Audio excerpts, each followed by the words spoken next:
Good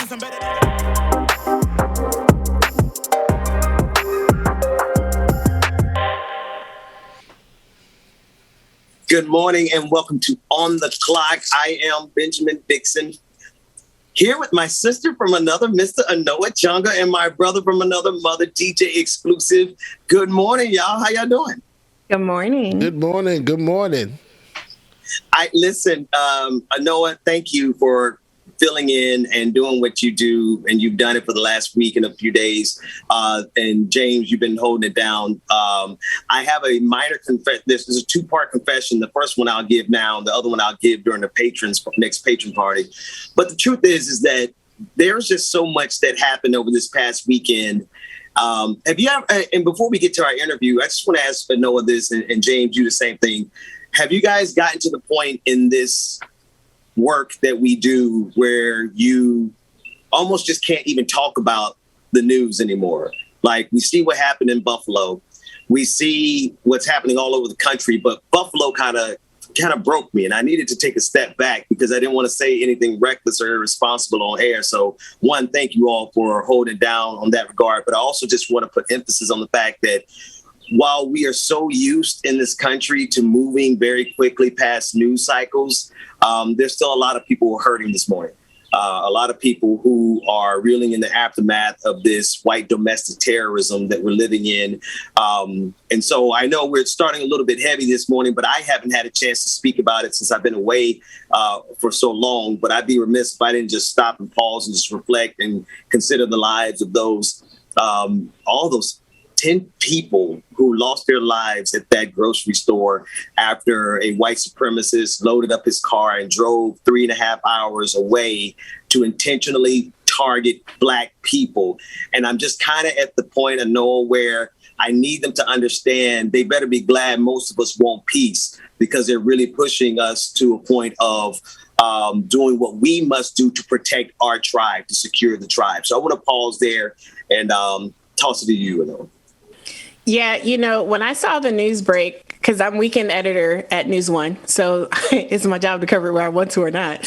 But when I saw the news break, as my supervisor texted me, he's like, I don't know if you saw the news, but I was like, yeah, I'm just trying to figure out exactly where it's at. Because on a personal note, that my kids, like, that's their dad's side of the family. Like, that's their neighborhood. His grandma lives literally a couple blocks from that supermarket. That's her Tops. That's the Tops when we used to go up there. That's when we used to go to, right? And we know because of him, we know a lot of other people as well. So that was my first personal, like, my heart dropped. I'm like, what if Gigi is shopping today? Like, so I'm texting him, I'm texting the kids, I'm telling them, like, you need to check on your family because this just happened, first off, right? And then also trying to get a sense of what's going on because, there was the one picture of the dude, but we weren't sure exactly what it was. So trying to confirm also. So, like, that's the split mind I had because this is horrific. Yeah. The number kept going up. So I also paused. My supervisor and I are talking through this because I also paused because at first it was like 8 people, then it was like 10, and then we weren't sure if there was going to be more people, right?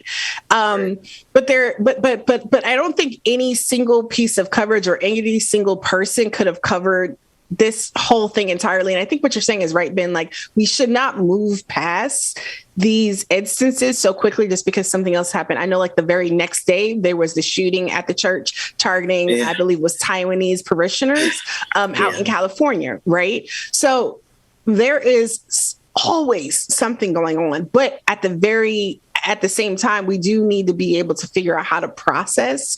And if that means stepping away, it is not wrong to turn away. I try my best to find time. Like, I've talked about this. I don't know if y'all pay attention when I talk about it on social media. I love K-dramas. So I have my way, my escape, my moments and spaces for joy. And my kids are being really nice people these days. They're 18 and 20. So my son is very happy because he drives now. He has his license. He got his license Friday. So I'm praying for you, Anoa. I mean, yeah, I pray for me too. Oh my God. But I just try to find joy in these spaces. And then also, I think, even though these are horrific things that we're talking about sometimes, are we adding value, right, to the conversation? Right, are we helping people see a way forward? And that's something I think, Ben, we talked about, especially when y'all helped me come up with the name of the show, The Way with Anoa, right? When we talked about like, how do we move forward? What is the way? It's hard, though, sometimes to be optimistic and do that. And so I think it's absolutely fine when we have to, like, take that step back and breathe.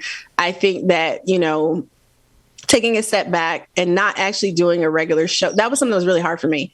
Taking a step back and no longer doing my show. But we got to do what we got to do sometimes to like also protect home and protect ourselves, because we're not good to anyone if we're not doing that. So that's right. But Buffalo was jarring. Especially the kindness and consideration of this kid. And I'm going to call him a kid. I understand that a lot of people are flustered because Michael Brown was not referred to as a kid in 2014. He's an 18-year-old. That doesn't mean he's not responsible for what he did. Doesn't mean that he did not have the logical thought process for what he did. But I also have an 18-year-old. You know what I'm saying? And so I'm not in a rush for the world to be calling my 18-year-old a grown-ass man, because he's not. I dig that. So I know that might be controversial for some people, and I'm not trying to exculpate, him or not, but an 18-year-old is still a kid. That doesn't mean he can't be held responsible. He absolutely can be held responsible. He absolutely, whether he knew what he was doing or not. I mean, quite honestly, I say, look at the parents. Well, where are the parents? Right. Where are the grandparents? Right. What was his family doing? Question. How do you my son, has had his stuff too during the pandemic. I was going to ask, he's not murdering people. And that part, right?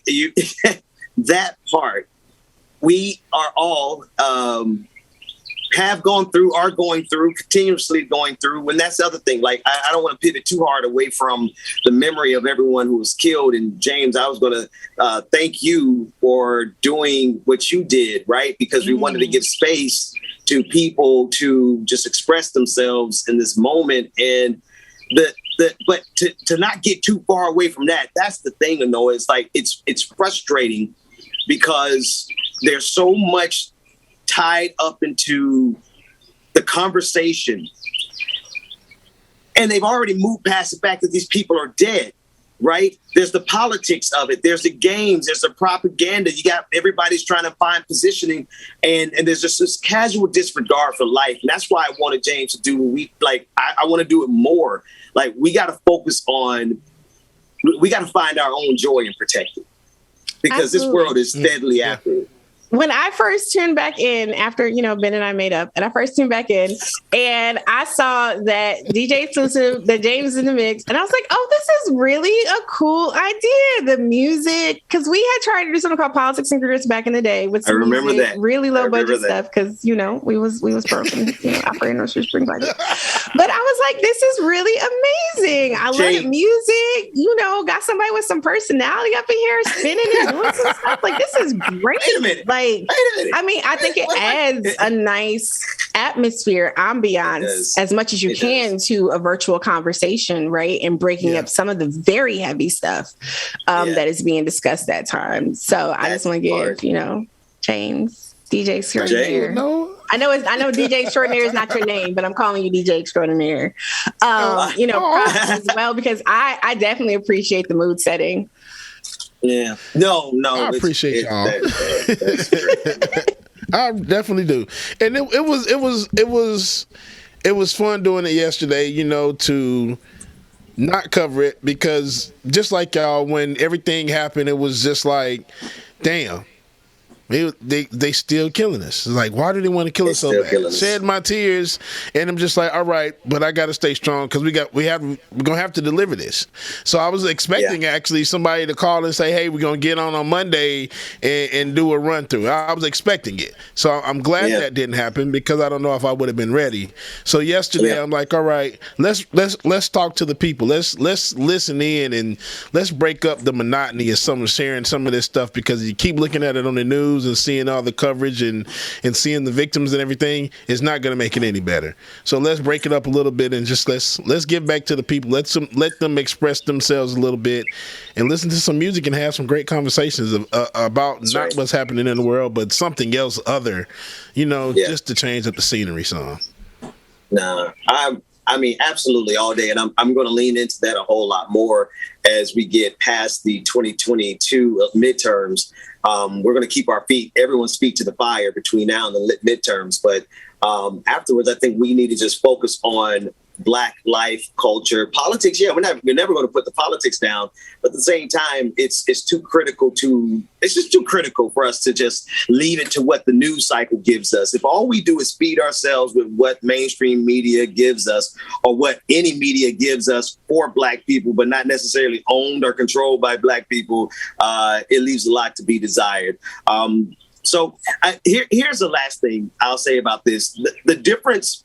A lot of people did ask why we didn't cover, not a lot. I had a couple of messages about why we weren't covering the shooting. And I remember the Mother Emanuel AME shooting. And that was really at the beginning of my work. I don't know if you remember the orange room, when I was in the room with the orange background.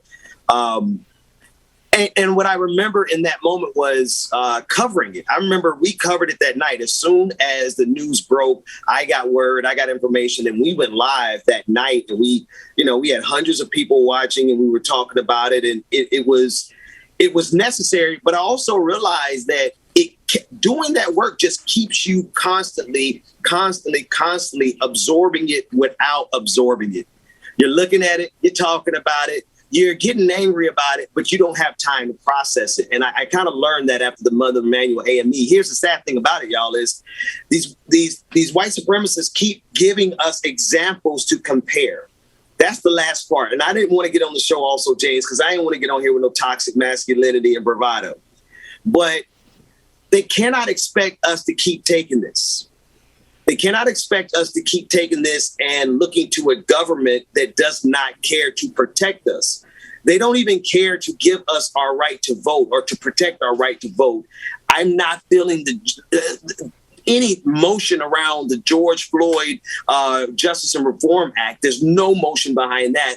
And so we're simultaneously not getting any action from our leaders, but we're getting gunned down by these white so-called supremacists. And my question to America is, how do they expect Black people to react? How do they expect us to respond? And how would they respond? And how would they react as a people, not collectively in violence, but as a people? What do they expect us to do? Continue to sit and take this lying down? That's not how it works. So that's my thoughts. I just want to add to, like, Mother Emanuel, Tree of Life Synagogue, Charlottesville. This is the 5th anniversary of Charlottesville coming up this year, right, in August. Wow. And they're still dealing with the remnants of fighting over that Robert E. Lee statue too, right? Wow. So we have communities all across the country. I mean, New Zealand internationally, right? Christchurch. You have communities across the country that have been dealing with increase in hate attacks. You've had communities that have been dealing with increased presence of open brandishing white supremacists, whether they're with tiki torches on, the main strip, or they are running for office and trying to overthrow elections. There is a constant onslaught that is happening. And it can be very challenging on top of everything else, the economic stuff, the pandemic, just personal, regular, schmegular relationship, life, work, family, right? So it's so much happening all at once. But I think, to y'all's point, finding that grounding, finding like where our peace is, finding, moments and opportunities for joy. It is, and I know it can be difficult. Particularly if there is so much that's not going right. It can be a real challenge, but trying to figure out what is that one sliver. And like for me, it often is escape and binge watching shows. Now it's, also hiking with the puppers, but it's been a lot of it's K-drama since sci-fi. What have we been? I only have you for a few more minutes, Anoa. When you say binge watching, and we're waiting for our guests. But what are you watching right now on? I need to watch the final episode of Halo, but my son was like, "Yo, Halo? There's a show Halo, right?" Yeah. I said, "Yeah, say less." I need to actually watch the new Star Trek show. I had started watching Discovery, and then I did it. I had so much going on. I could not. Season 4 of Discovery, and I had so much going on that I could not finish it. Quite honestly, when we talk about depression and loss, I was really upset when they murdered the whole planet of Qui-Gon in the very beginning of the series. I really did not feel like we needed the series to launch with the destruction of this Black man's entire race of people and family. I don't know, that really rubbed me the wrong way. Like, wow. I love Discovery so much. I love Book. And I was so devastated for Book and his sweet little nephew and his brother that it took me a while to be able to like really power through the rest of that. So I'm finishing up Discovery season 4. Okay. I do know about the spoiler at the end because I saw it on Don't Twitter. tell me about it because I don't know. Yeah, I don't know. So about I mean, I don't know if you saw it on social media. It's because it was already on social media, but that was really exciting. But and then, like, you know, in terms of, I have my K-dramas that I watch. I just finished watching Hometown Cha-Cha-Cha not too long ago. See, this is the only reason why Netflix still got me paying their exorbitant prices, because Netflix has some of my K-dramas that aren't anywhere else yet. But my daddy said he's going to hook me up with something. Again, if you listening and you the people, I'm not telling you who my daddy is and where he's at. But because if he can do that, then I can get unplugged from Netflix. You ain't good company, Noah. You ain't good company. I give out my Netflix passwords. I don't care. I ain't got no but so here's the thing though, right? You know, Netflix is on my nerves about this password sharing stuff because I'm paying for 4 screens. It should not matter where them 4 screens are at. Matter. Hello, somebody. And 4K and HD streaming. Yes, oh, no, if I'm paying for all this extra BS because you're making me pay for stuff I don't even need or want to get these 4 screens. Like, that's the only reason why we have 4 screens. And if I want to put, like, you know, we're getting to the age where we have elderly aging parents too. Some of them might be on fixed incomes. If I want to give my stepdaddy who's on a fixed income my Netflix password, I should be able to do that. He's a part of my family. He is my father. Or if my child, who is my child, who I birthed, wants the Netflix password, I should be able to give them, you know. And if my neighbor down the street who I say hi to wants my Netflix password, if I'm paying for 4 damn screens and they using my 4th screen, that's all that matters. And ain't no other platform. All the other platforms are way cheaper. They got better movie selections at this point in time. Hulu's still only $6.99, and they got Abbott Elementary. What do y'all got? Friends? I don't know. There it is. Like, oh Lord, it's like $200 million on that Ryan Reynolds movie or whatever, and they laying off all these people. Talking about some of the subscriber count is down. Y'all keep raising your prices like ridiculously. And the only reason why I continue to pay for Netflix right now is they come out with some really good. They come out with some really good. They do have some pretty good stuff. And what do you like? Some of the international and original programming that's available to us in the U.S. That's literally what gets me. If I find a workaround for that, I'm gone. James, what are you binging, James? Man, I'm on so many different things all over the places. Like, what was it? Moon Knight on Disney Plus, which is over now. Okay. Halo, Picard, which was really good because Picard plays just like Star Trek Next Generations. Haven't watched Strange New Worlds yet, but everyone is raving over Strange New Worlds. Haven't seen Discovery. Yeah. Anything Marvel that comes out, I'm ready, because She-Hulk trailer dropped yesterday and Miss Marvel comes out at the end of this month, so I'm ready.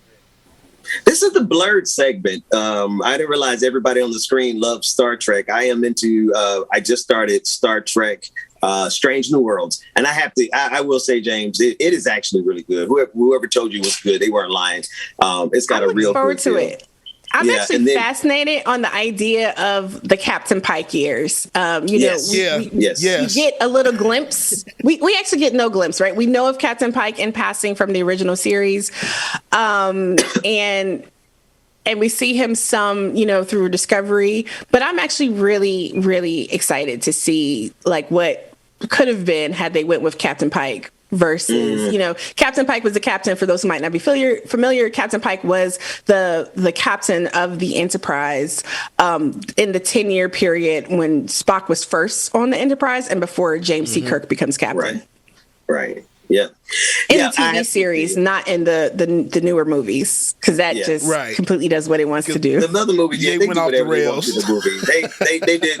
You throw time travel into a story, and anything can happen. So there you go. Another thing that made me make my heart break: Spock having to watch Vulcan be destroyed. Like, I just not into whole planet destruction.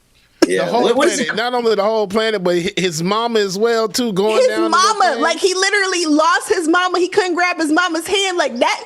Whew, like Spock already had issues about having a human mama, and then he couldn't save his human mama, and he probably couldn't grieve properly because he's supposed to be Vulcan like his daddy. Like, Vulcans are some sociopaths, though. I have to.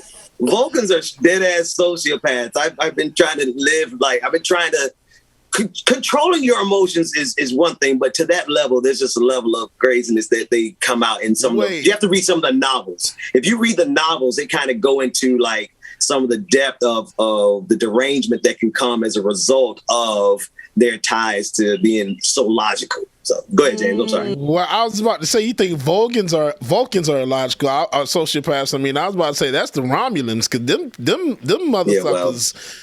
Romulans was like, my gosh, what made you so? I mean, I think that's like the difference between sociopath and psychopath, right? Okay, forgive us, everybody, because no one up here is an expert. But to your point, Ben, though, I was rewatching. I'm rewatching Discovery. I'm in the 7th season, and there is a Vulcan captain that I guess that Captain. That is my favorite person. I'm blanking on his name. Avery. No, I'm blanking on his name. Yeah. This is so bad. Captain Cisco. Benjamin there we go. The Cisco. So Captain Cisco apparently has this rivalry with this Vulcan from like back in the day when he was like in middle school. And there's like a whole episode about them, the two teams, like his crew versus crew playing baseball, because the dude taught his Vulcan crew how to play baseball, become beasts at baseball, just so he can go challenge Cisco to a baseball game, because he just has been wanting to have this rivalry to one up him ever since they were kids. And it's like, but dude, you a Vulcan. Like, how you so petty? Like, petty is emotion. I'm petty, but my petty is purposeful. Your petty is just ridiculous. My petty is purposeful. It is. There's meaning. There's meaning to my pettiness. So long as you have purpose. Petty with the purpose is okay. Petty with for petty's sake is not okay. Well, listen, Anoa, I'm loving this. And it's funny, you slid that in there. Maybe one day we'll tell, we're not going to tell the whole story, but you slid it in there that we haven't got to hang out in a while, but we've had beef at 2 different points in time. I'm sure there's video footage somewhere of us like talking about this before. There was a podcast of us arguing. Black Luke and Leia had 2 major blow-ups. And literal, I do not know you. You do not exist ever in life. James, I will not speak to you. Bro, you should have seen us fighting on air. Like, we weren't even in the same city, but you would have thought we were in the same room. We were going Shout down. out to Brandon Sutton. Oh, no, we actually had 3 blow-ups because we fought in D.C. during the inauguration. Yes, that's the one I'm thinking about. In 2017. 2017, so there was that one. We're sitting in an Airbnb literally across the table, and poor Michael Salomon. Yeah, shout out to Michael Salomon. He was there too.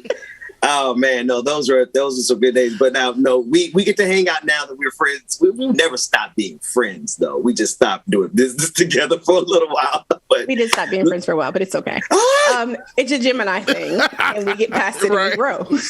So here we are. Anyway, listen, David, you got to show me, navigate for me, because I don't have any of my information in front of me. How are we on the time? And we're going to go to a break, I know, in a minute, and get geared up for Like It or Not. That's going down. Rebecca Zor is going to join us.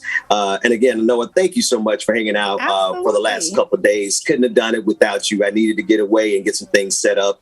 And please, I won't bother you for the rest of the week. I'm gonna find a way to get myself back tomorrow so you could get some rest. So Noah, thank you. Well, I want to come back tomorrow though to talk about the shenanigans in New York, because the D.C.C. chair is. Oh, y'all already planned it. Look at that. Y'all already okay, I'm gonna stay off. I'll see y'all. So you come back on Friday. No, you'll be back for On the Clock. You'll be back for On the Clock. I will be back on the clock. Well, you can. That's fine. Not that many white men tell me what to do, David. Is messy, and shout out to Black representatives collecting him up in New York.